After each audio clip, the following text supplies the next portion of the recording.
Good morning. मैं Rajiv Dubey, department of history, intermediate, Jamshedpur cooperative college, Jamshedpur.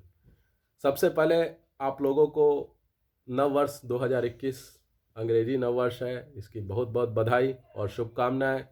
ईश्वर से प्रार्थना है कि यह नव वर्ष पूरे विश्व में इस कोरोना नामक महाबीमारी से मुक्त करे और आप लोग स्वस्थ रहें और आप लोगों के लिए यह नव वर्ष खुशियों भरा त्यौहार हो, खुशियों से भरा हुआ हो। इसके पहले अब तक हम लोगों ने प्रारंभिक शहरों और शहरी समाजों के स्वरूप में बेबीलोनिया के सभ्यता में देखा, असुर साम्राज्य असीरियन सभ्यता का उदय देखा, सुमेरियन सभ्यता का उदय देखा और फिर सुमेरियन सभ्यता में जो असीरियन सभ्यता थी उसका विनाश देखा, जिसमें बेबीलोन वगैरह की सभ्यता को केल्डियन साम्राज्य के लोगों ने विनाश किया। अब हम लोग देखते हैं केल्डियन समाज। केल्डियन समाज या केल्डियन साम्राज्य जो था, हम लोग बेबीलोनियन सभ्यता का एक बहुत ही प्रसिद्ध, जिसको 7 आश्चर्य 7 वंडर में गिना जाता है, झूलता हुआ बाग, इसी केल्डियन साम्राज्य की देन है। पूरे संसार को इसी केल्डियन साम्राज्य की देन है, झूलता हुआ बाग, बेबीलोन का झूलता हुआ बाग।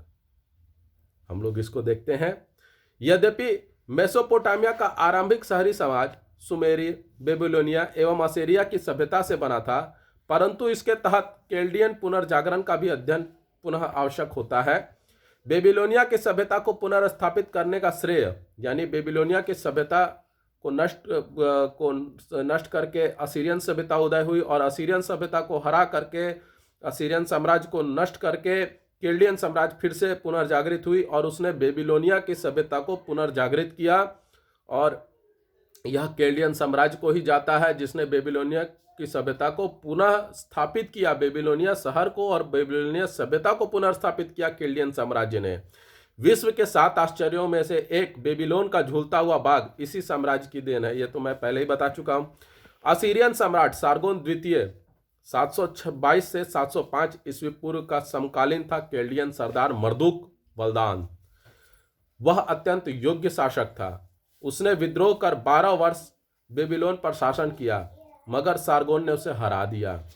मर्दुक बलदान को केल्डियनों में एकता स्थापित करने का श्रेय जाता है। मर्दुक बलदान जिसने केल्डियन लोगों को एकजुट किया और उस पर शासन करने के लिए, युद्ध के लिए प्रयास किया।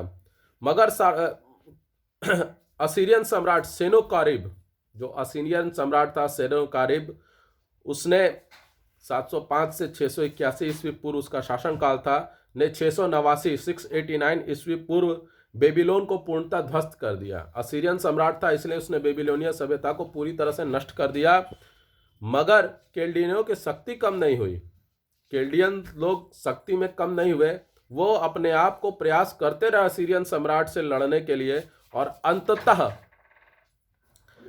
अंततः जो असीरियन साम्राज्य का जो सबसे प्रसिद्ध शासक था असुरबनीपाल, उसको अंततः केल्डियन साम्राज्य के नेबोपोल्सर ने, जो 625 से 604 ईस्वी पूर्व उनका शासनकाल रहा, गवर्नर नियुक्त करना पड़ा। असुरबनीपाल को अपना गवर्नर नियुक्त करना पड़ा और असुरबनीपाल की मृत्यु 639 से 626 ईस्वी पूर्व की मृत्यु के उपरांत अगले ही वर्ष 625 ईस्वी पूर्व नेबोपोल्सर ने स्वतंत्रता की घोषणा कर दी और 612 ईस्वी पूर्व निनेवा पर आक्रमण करके असीरियन साम्राज्य का पूर्णतः अंत कर दिया। यानी अगर देखा जाए तो केल्डियन साम्राज्य को पुनर्स्थापित करने का श्रेय नेबोपोल्सर को जाता है, जिसने असीरियन साम्राज्य को नष्ट करके बेबीलोनियन सभ्यता को फिर से जागृत किया, फिर से स्थापित किया। और इस युद्ध में, इस बेबीलोनियन सभ्यता को स्थापित करने में मीडिया के शासक उवछत्र का सहयोग उसे प्राप्त हुआ था।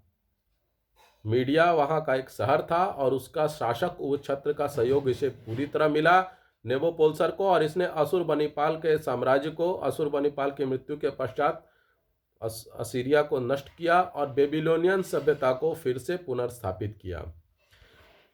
नेबुकुदुर असुर या नेबुशड्रेजर, जो नेबोपोल्सर का पुत्र था, इस केल्डियन साम्राज्य का सबसे महान शासक माना जाता है और इसी का देन है, इसी नेबुशड्रेजर का देन है जो बेबीलोन नगर का झूलता हुआ बाग नेबुशड्रेजर ने ही बनवाया था। अपनी पत्नी की याद में, अपनी पत्नी के लिए इसने झूलते हुए बाग का निर्माण कराया था। उसने नेबुशड्रेजर ने अपने साम्राज्य का अत्यधिक विस्तार किया। वह अपनी सैन्य सफलता से अधिक अपनी सांस्कृतिक उपलब्धियों के लिए जाना जाता था। यानी नेबुशड्रेजर ने अपने साम्राज्य का विस्तार तो किया, यानी उसने सैनिक अभियान चलाए, युद्ध लड़े, आक्रमण किया और अपने साम्राज्य का विस्तार किया, लेकिन उसके साथ में उसने सांस्कृतिक गतिविधियों पर भी विशेष ध्यान दिया। सांस्कृतिक उपलब्धियों को भी उसने बहुत हासिल किया, जिसके कारण उसको उसके सैन्य अभियानों से ज्यादा उसके सांस्कृतिक उपलब्धियों के लिए जाना जाता है। मीडिया के शासक उवछत्र की पुत्री से नेबुशड्रेजर ने विवाह किया। चूंकि मीडिया से उसका संबंध बहुत अच्छे रहे, क्योंकि नेबोपोल्सर को, जो उसके पिता को असीरियन साम्राज्य को नष्ट करने में मीडिया के शासक उवछत्र ने सहयोग किया था, इसलिए नेबुशड्रेजर ने उनकी पुत्री से विवाह किया तथा उसी की खुशी में नेबुशड्रेजर ने उवछत्र की पुत्री से विवाह की खुशी एवं सुविधा के लिए बेबीलोन नगर में झूलते हुए बाग का निर्माण कराया और यह दुनिया के 7 आश्चर्यों में से एक हुआ। प्रेम की निशानी इसे भी कहा जा सकता है कि उसके प्रेम में पड़कर उसने विवाह झूलते हुए बाग का निर्माण कराया। विवाह करने के पश्चात उसके लिए झूलते हुए बाग का निर्माण कराया और यह दुनिया के 7 आश्चर्यों में से एक है। तो आज हम लोगों ने केल्डियन साम्राज्य कैसे स्थापित हुआ देखा, केल्डियन साम्राज्य ने किस तरह बेबीलोन साम्राज्य को पुनर्स्थापित किया और झूलते हुए बाग का निर्माण हुआ। आपको ये वीडियो कैसा लगा? लाइक करें, कमेंट करें, शेयर करें, ज़्यादा से ज़्यादा मात्रा में सब्सक्राइब करें। घर पे रहें, सुरक्षित रहें और सबसे बड़ी चीज़ है, अभी भी कोरोना खत्म नहीं हुआ है। कोरोना का नया स्ट्रेन आ चुका है जो पहले से ज़्यादा खतरनाक है, इसलिए अब ज़्यादा सावधानी की ज़रूरत है। तो घर पे रहें, सुरक्षित रहें। धन्यवाद।